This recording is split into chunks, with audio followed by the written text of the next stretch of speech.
So I thought that I would show some debate do's and don'ts. So this is from the 2016 presidential campaign. And in my opinion, this is why you want an audience. And this is Trump at his very best. Watch. Check him, fact check him in real time. Last time at the first debate, we had millions of people fact checking, so I expect we'll have millions more fact checking because, you know, it's just awfully good that someone with the temperament of Donald Trump is not in charge of the law in our country. Yeah, because you'd be in jail. Secretary Clinton.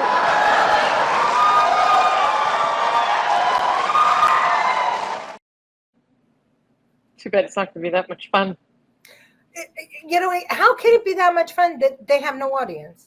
They're treating them like children. Yeah, instead of it being a presidential debate, it's like romper room. You know. Yeah. Well, they don't want, if there was an audience, they don't want them cheering for Trump. They don't want them to think that he has a backing. The whole thing is a Hollywood production.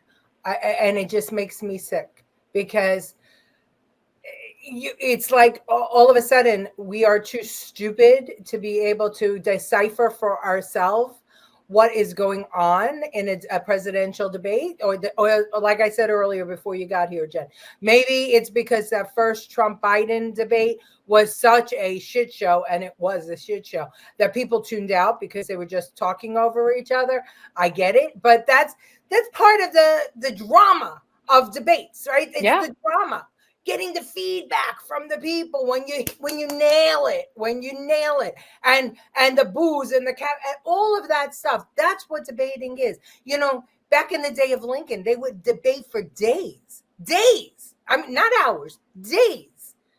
Yeah. Hi, Howard Zim. How are you? All right. Well, that's a definite do. But even if you get a zinger in like that, who's going to react? The moderators? Who's going to react? Who's going to give you feedback? It's just, you know, because she's so used to, and the Democrats are so used to reading off of a script, off of a screen. They want everybody to do that. Just get the message out. Just get the sound bite out. That's all this matters. So it's not about us anymore. Debates are not, with these new rules, it's not about getting the people to see who their next president's going to be. It's about, can they clip a sound bite and play it later on? I think that we all need to protest. I think that we need to somehow get our voices heard, because this is no way for debates to be, and this is no way for presidential campaigns to be run. And we should all make sure that we let the presidential committee know that these rules have to go. Especially because it gets so much money from Congress. If you're running for president, there's so much money out there. You know, people run for president, these third-party candidates and fourth-party candidates, they run to actually make money. They make a career out of it, and they get plenty of cash for it. Leonard Mills, let's see. We're having a little delay on our screen here. I don't know why. Hello, ladies, everyone. I'm late. You're not on Rumble Live. We're not. Oh, no. Wait. Oh, crap! I didn't set it up! Oh, no, that's on me! Leonard, I am so I can't believe I didn't set it up. Holy crap. That totally on me, because today I had a day out with my mother, and I set the show up last night, and I said, I'll set it in the morning. And I forgot. You forgot. I forgot. I had. Welcome to my world. Oh my gosh. Kamala Harris is a horrible public speaker. Well, we're going to see. Hi, ladies. Sorry I missed the show last week. My honeydew list was in epic proportions. No Rumble stream. It's on me. It's on me. I did not set up the Rumble Live, and I don't even think I can do it now. But anyway, yeah, I do need a checklist. It was, it's crazy. It's all right. Next week, when we all have this thing to talk about, it'll be on. Well,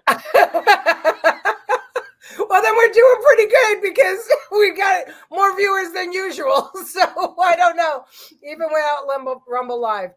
Okay. All right. Well, anyway, so here's a debate. Don't. This is Rick Lazio and Hillary Clinton. Back in the day when she was running for the Senate. Watch carefully the moment Rick Lazio actually lost the election. And maybe, Jen, you can tell me why.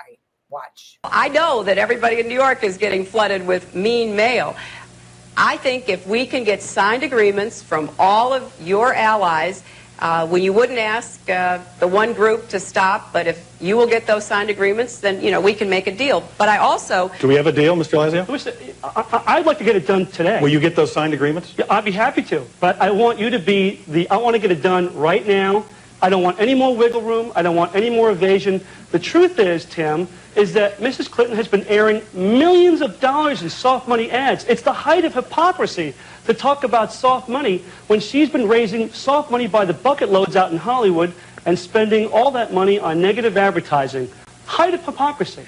Let's just get this deal done right now. We have Mrs. Clinton. Right here. Here it is. Let's sign it. This is the New York Freedom from Soft Money Pact. I signed it.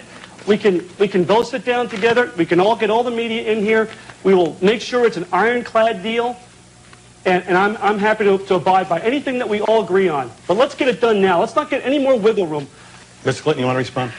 Well, yes, I certainly do. I admire that. That was a wonderful performance, and Well, why don't you sign it? And you did it very I'm well. not asking you to admire it. I'm asking you to sign it. Well, I would be happy to when you give me the Well, right signed here, letters. right here. Would you give Right me? here. Sign it right now. Well, we'll shake. We'll shake No, on this. no, I Rick. want your signature because I think that everybody wants to see you signing something that you said you were for. I'm for it. I haven't done it. You've been violating it.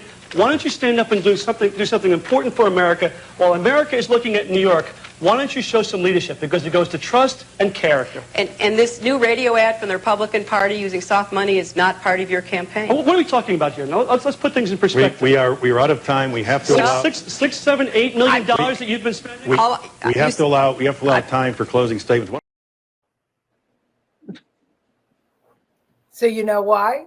What was wrong with that? Because he forced a woman to do something. He was talking to her like that. Because she put out her hand to shake and he pulled And he her was- close and he refused to shake and he was badgering her. And that was the moment that I'll never forget that. I was working for the Victory 2000 campaign and I was with Governor Pataki and a bunch of others watching in this watch area. And as soon as it happened, I turned to the governor and said he just lost the election. And he was like, why? I don't get it. I said, because people are going to see that as being aggressive Oh, towards yeah. a woman. And that is something that Donald Trump has to be super careful of tonight because she's not Hillary. She's a different type of person. She's Kamala. Kamala. Right. Kamala. She's a Kamala. Okay. So it's Beer Nuts. And thank you so much for finding us, Beer Nut. I appreciate that you managed to track us down because I don't know how, because I could barely find us on YouTube.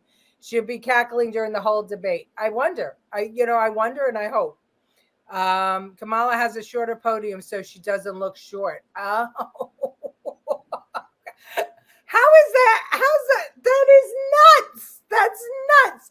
You know what we used to do? Because Governor Pataki was so tall, we used to have a box that pulled out at the podium, and you used to have to stand up on the box so that everything was even. So a shorter podium is going to make her look shorter. I had no idea. I have to be honest with you. I've spent this week away from the TV because I've had knots in my stomach about this whole thing.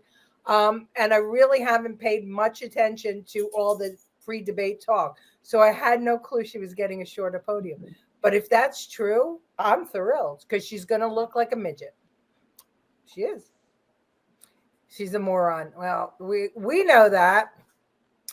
We know that. But the question is will the people that they need to get to vote know that?